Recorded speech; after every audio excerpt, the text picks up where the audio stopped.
लिया हाथ में, वो धोता है पानी की छींटे मार मार के, और हल्के से गुदगुदी करता होगा।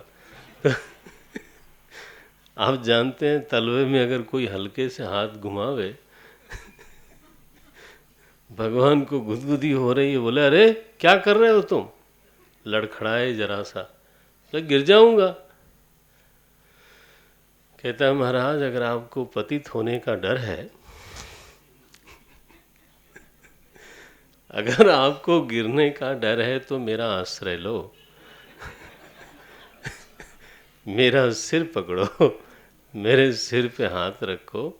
कहना तो ये चाहता था, लेकिन कहता है मेरा सहारा लो, बिना मेरे सहारे के आप खड़े भी नहीं रह सकते। आज जब भगवान ने उसके सिर पर हाथ रखा, उसके हाथ में भगवान का पाँव है, धोता है।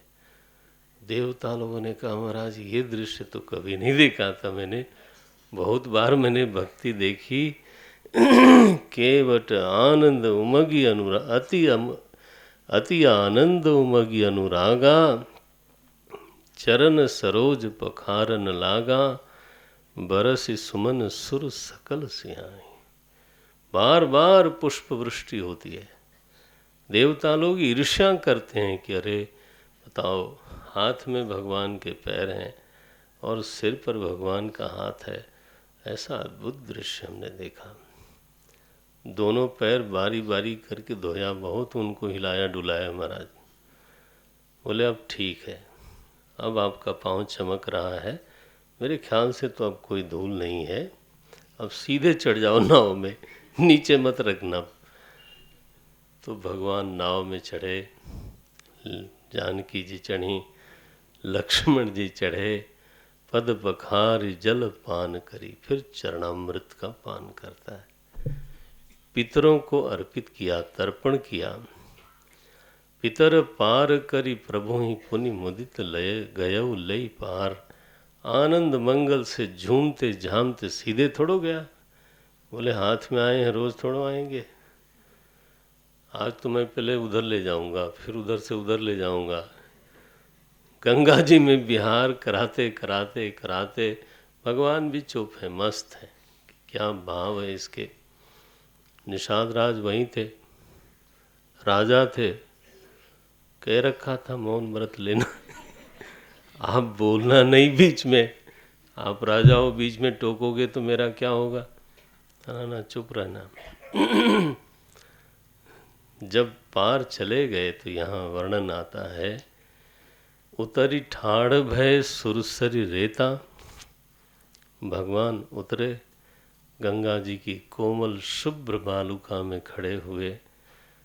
जानकी जी उतरी, लक्ष्मण जी उतरे, और लिखा है गुह जो निषाद राज है वो भी उतरा। चारों उतर के जब खड़े हुए, केवट ने नाव लगाई। केवट उतरी दंडवत कीन्हा। केवट उतर करके दंडवत प्रणाम करता है, लेट गया बिल्कुल विभोर हो करके। प्रभु ही सकुच। भगवान को संकोच होता है कि मैंने इसकी सेवा ली, इसको कुछ दिया नहीं। पिय ही की सिय जाननी हारी। जानकी जी को पता है कि राम जी के हृदय में क्या आया होगा। उन्होंने अपनी मुद्रिका उतारी, बोले प्रभु इसको कुछ उतराई दिया जाए। कहे कृपाल ले ही उतराई। तब केवट जो है ना, अकुला करके व्याकुल होकर के चरण पकड़ता है, बोलता है महाराज नाथ आज मैं कहाँ न पावा, आज मुझे क्या नहीं मिला। अब भगवान विनोद करते हैं, अब केवट की तो हो गई। बोले अच्छा केवट तुमको क्या मिला। बोले बताओ। बोले बताओ, यही तो सुनना चाहता हूँ। मिटे दोष दुख दारिद दावा। ये चार चीज़ें मिट गई प्रभु आज। संताप मिट गया, दारिद्र्य मिट गया, दोष मिट गया, दुख मिट गया। भगवान ने कहा ये तो सब मिट गया, मिला क्या तुमको। तुमने कहा था आज नाथ मैं काह न पावा, मिला क्या? बोले महाराज मिलना तो मिला हुआ है पहले से, प्राप्तस्य प्राप्ति है। उस प्राप्त में, प्राप्त आत्मानंद में ये चार बाधक थे, दोष, दुख, दारिद्र्य और दावा। भीतर जो ये दावा न लगा हुआ है, इसकी वजह से आत्मानंद में बाधा आ रही थी, यह आपने मिटा दिया। मिला तो मेरा अपना स्वरूप, प्रभु अब कुछ चाहिए नहीं। अब कछु नाथ न चाहिए मोरे, दीन दयाल अनुग्रह तोरे। ये मेरी साधना का फल नहीं है, ये आपके अनुग्रह का फल है। प्रजहात यदा कामान जो बोला गया है, ये केवट को मिला। देख रहे हैं, सो अध्यात्म के शिखर पर, भारतीय अध्यात्म शास्त्र में अध्यात्म के शिखर पर वशिष्ठ जी भी खड़े हैं, केवट भी खड़ा है। यहाँ साम्य है, बाहर कभी साम्य होता नहीं।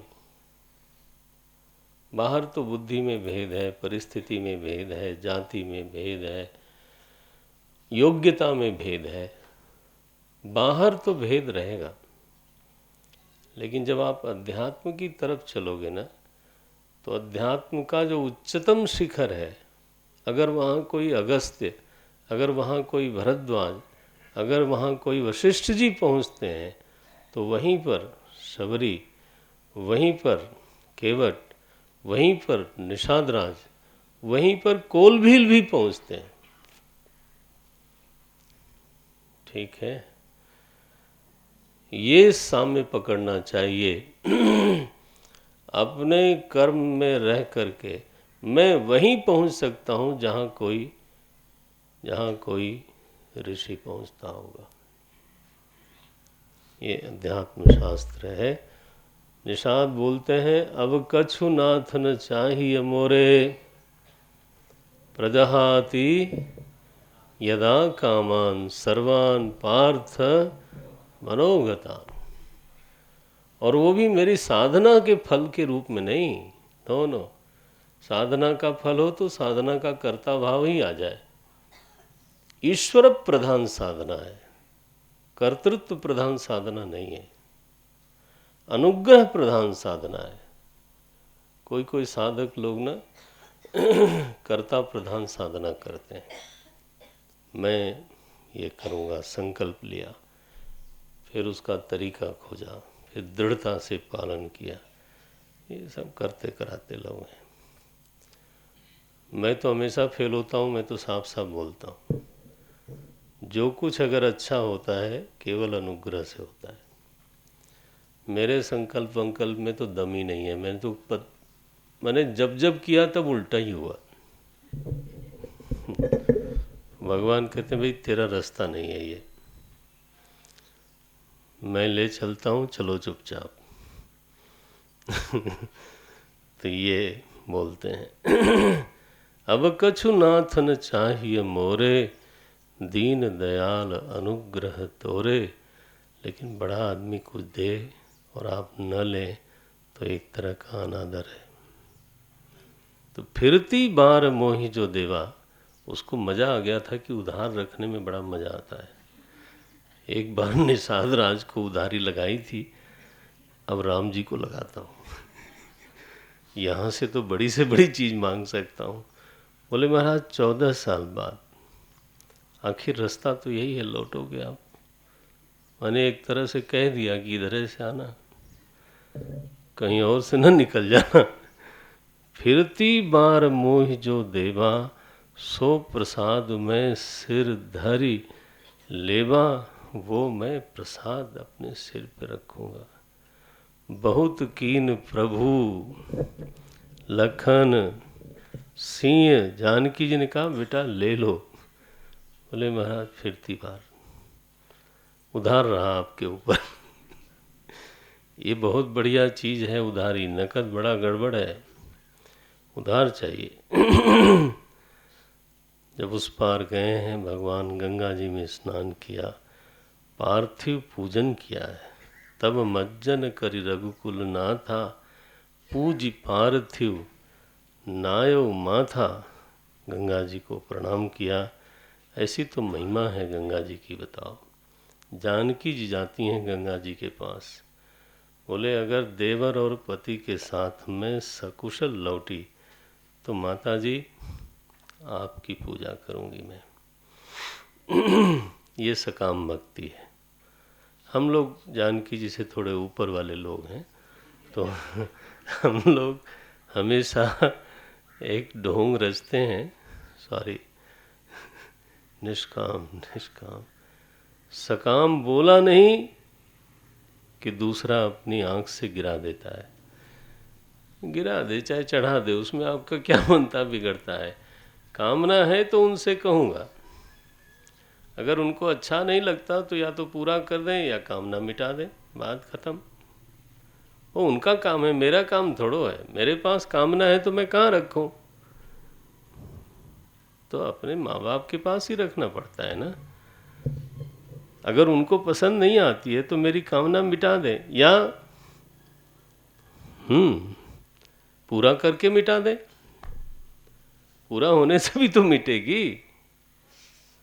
बस, तो जानकी जी ने दिखाया कि लोक रिवाज में लोग अपने कामना की चीज़ें मांगते हैं, उसको आप निंदा दृष्टि से मत देखना।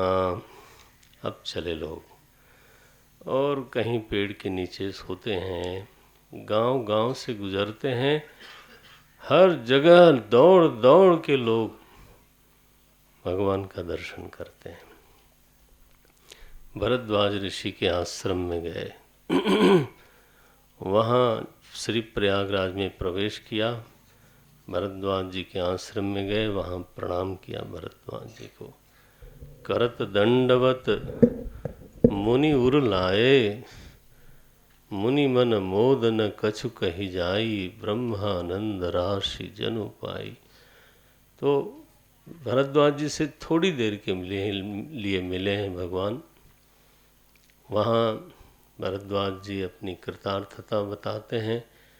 सफल सकल शुभ साधन आजू, आज सारे साधन हमारे सफल हो गए। राम तुम्हें अवलोकत आजू, अब करी कृपा देहु बर एहु, निज पद सरसिज सहज स्नेहु। मेरा जो स्नेह है वो आपकी ओर सहज धारा रूप में बहता रहे, इतना ही मैं मांगता हूँ। भगवान बड़े संकुचित हो रहे हैं। बाद में उन्होंने कहा, भरद्वाज जी मुझे मार्ग बताओ, किस रास्ते से जाऊं मैं। भरद्वाज जी हंस पड़े। बोले महाराज सारे मार्ग आपके लिए ठीक ही हैं। भरद्वाज ऋषि से भगवान मार्ग पूछते हैं और वाल्मीकि जी से निवास पूछते हैं। इस फर्क को देखना। मार्ग उससे पूछते हैं जो त्रिवेणी पे बैठा है, माने गंगा जी भी हैं, यमुना जी भी हैं, सरस्वती भी हैं। ये मार्ग का आग्रह नहीं है उसको, तीनों मार्गों पर अधिकार है। गंगा जी भक्ति, राम भगति जहाँ सुर सरि धारा। यमुना जी कर्म मार्ग है और सरस्वती जी ब्रह्म विद्या। सरसई ब्रह्म विचार प्रचारा, सरस्वती जी ब्रह्म विचार है। एक मार्ग पे बैठा हुआ आदमी ना हर जगह अपनी ही बात करता है। योग वाला योग का ही, भक्ति वाला भक्ति का ही, कर्म वाला कर्म का ही, वेदांत वाला अगर केवल, वो तो वेदांती मैं नहीं मानता उसको, लेकिन फिर बिल्कुल सिंदूर भी मत लगाना, नहीं तो वेदांत गड़बड़ा जाएगा। अरे रामा, है ना। चूड़ी नहीं पहनना। मेरे बच्चों ने ही कभी मुझे बताया था कि कोई एक महावेदांती भैया ये कोई चिड़िया है ब्रह्म ज्ञान जो ताली बजाने से उड़ जाती है। माने वेदांत कोई ऐसी ब्रह्म विद्या है, सर्वथा वर्तमानोपि सयोगी मयि वर्तते। सर्वथा वर्तमानोपि हत्वा सईमान लोकान न करोति न लिप्यते। ब्रह्म विद्या क्या कोई ताली है? ताली बजाने से चिड़िया उड़ती हो? बिंदी लगा लिया ब्रह्म ज्ञान गया, और खाना खाया तो रहा। ये क्या मतलब हुआ?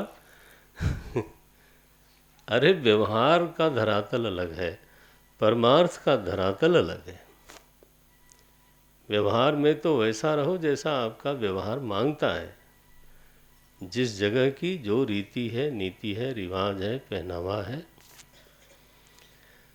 जो भाषा है, जो भूषा है, व्यवहार व्यवहार की तरह होना चाहिए। परमार्थ में कहाँ उसको घुसेड़ रहे हो?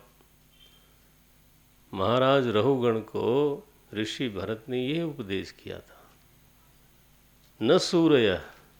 बुद्धिमान लोग परमार्थ में व्यवहार को मिश्रित नहीं करते। भागवत में पंचम स्कंद की कथा है ये।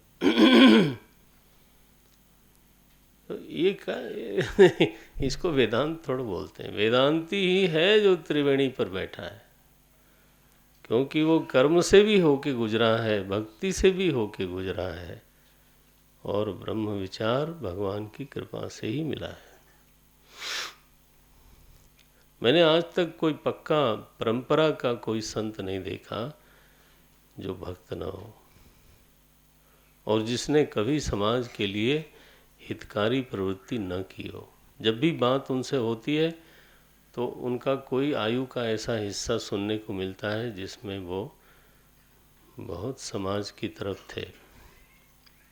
जितने हमें परंपरा के बड़े बड़े संत मिले, और प्रभु कृपा से काफ़ी मिले और मिलते रहते हैं। मैं तो साल में 1-2 बार ज़रूर पहाड़ों में घुसता हूँ, तो मिलते ही हैं लोग। उनका वात्सल्य